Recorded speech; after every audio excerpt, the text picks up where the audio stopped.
दोस्तों, महाभारत के बारे में हम बहुत कुछ जानते हैं, लेकिन कुछ ऐसी भी बातें हैं जो बहुत कम लोगों को पता है। ऐसी ही एक घटना है जिसके बारे में हमें पता नहीं है। वह है सूर्यपुत्र कर्ण और महाबली बर्बरीक के बीच घटित हुआ भयंकर युद्ध। कर्ण और बर्बरीक दोनों ही इतने शक्तिशाली थे कि उनकी शक्ति के आगे देवता भी सर झुकाने के लिए मजबूर हो जाते थे। सूर्यपुत्र कर्ण के कवच कुंडल को किसी भी अस्त्र से भेदा नहीं जा सकता था, इसलिए कवच कुंडल के साथ कर्ण को युद्ध में परास्त करना असंभव था। अब इसके अलावा कर्ण के पास भगवान परशुराम का विजय धनुष था, जिसे धारण करने के बाद कर्ण को परास्त करना बिल्कुल ही नामुमकिन था। दूसरी ओर बर्बरीक के पास ऐसे 3 दिव्य बाण थे जिसके सहारे वो पल भर में किसी भी युद्ध को समाप्त कर सकते थे। जिस भीम में 10,000 हाथियों का बल था, उसे भी बर्बरीक ने देखते ही देखते परास्त कर दिया था। बर्बरीक इतने महान योद्धा थे कि उन्हें आज भी खाटू श्याम जी के नाम से पूजा जाता है। तो आखिर ऐसा क्या हुआ जो बर्बरीक ने कर्ण के कवच पर अपने 3 अमोघ बाण चला दिए? आखिर क्यों हुआ था कर्ण और बर्बरीक में महाप्रलयंकारी युद्ध, और इस युद्ध में कौन विजयी हुआ, कर्ण या बर्बरीक? तो आइए जानते हैं, लेकिन वीडियो में आगे बढ़ने से पहले हमारे चैनल को सब्सक्राइब अवश्य करें और बेल आइकन जरूर दबाएं, और साथ ही कमेंट में जय श्री कृष्ण लिखना बिल्कुल मत भूलिएगा।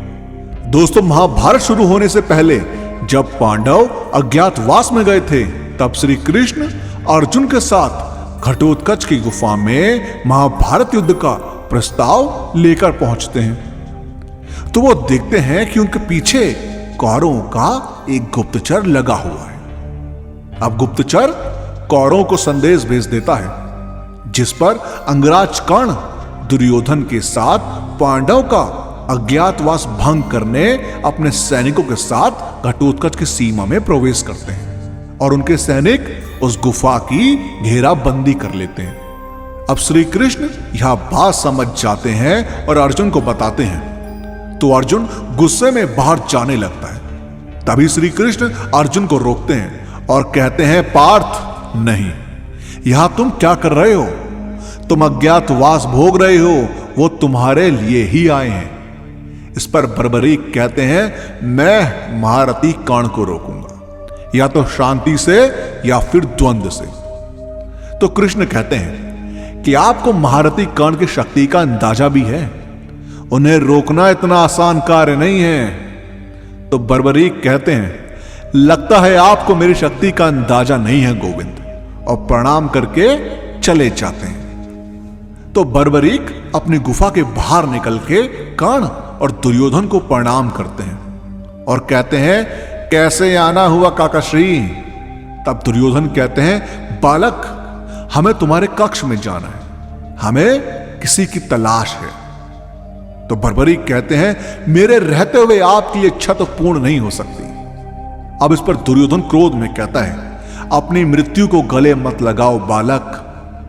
अब बर्बरीक मुस्कुराते हुए कहते हैं, आप दोनों धुरंधर हो, आप प्रयास करके देख सकते हो।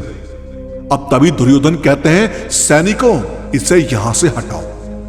तभी सैनिक आगे बढ़ते हैं और बर्बरीक में इतनी शक्ति होती है कि वे सैनिकों को धरती पे पांव मारकर ही गिरा देते हैं। अब दुर्योधन कर्ण से कहते हैं, मित्र, यह साधारण बालक नहीं है, इसे तुम्हारे जैसा योद्धा ही परास्त कर सकता है।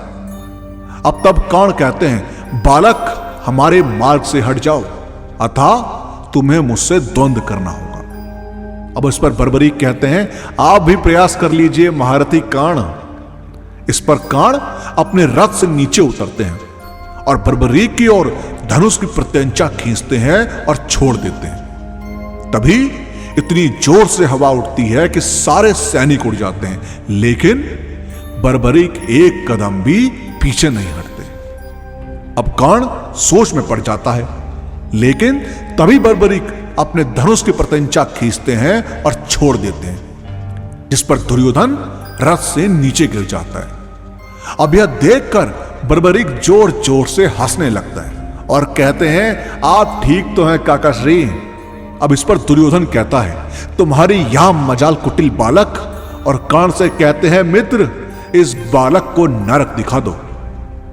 अब तभी कर्ण अपने दिव्यास्त्र से बर्बरीक पे प्रहार करते हैं, जिस पर बर्बरीक कर्ण पे कुटुंबास्त्र चलाकर उसे नष्ट कर देते हैं। अब इसके बाद यह युद्ध चलता रहता है और दोनों वीर योद्धा और भी भयानक दिव्यास्त्र छोड़ते हैं।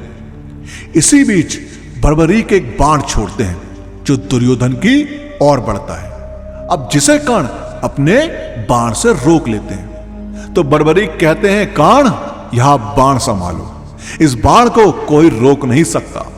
और बर्बरीक दुर्योधन की तरफ दूसरा बाण छोड़ देते हैं तो कर्ण उसे रोकने की कोशिश करते हैं परंतु रोक नहीं पाते।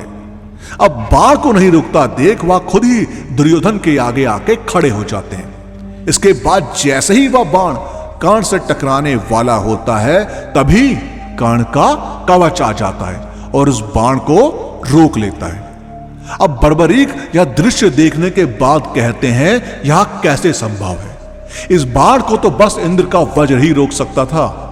तभी दुर्योधन कहता है, यह सूर्यपुत्र कर्ण है, इनके पास अमृत से बना कवच है जो कि स्वयं ईश्वर भी तोड़ नहीं सकते, इसलिए तुम्हारे सारे प्रयास विफल हो जाएंगे बालक।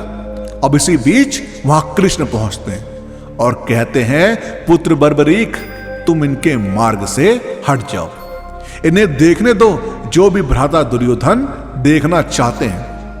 जिसके बाद दुर्योधन और कर्ण अंदर जाते हैं परंतु वहां उन्हें कुछ भी शेष नहीं मिलता क्योंकि भगवान कृष्ण ने अर्जुन को अपनी लीला से अदृश्य कर दिया था। दोस्तों आपका इस बारे में क्या कहना है हमें कमेंट के माध्यम से जरूर बताएं और इस वीडियो का पार्ट 2 चाहिए हो तो कमेंट्स में पार्ट 2 जरूर लिखें और वीडियो पसंद आई हो तो लाइक और शेयर करना मत भूलिएगा। हम आपको मिलते हैं अगली वीडियो में।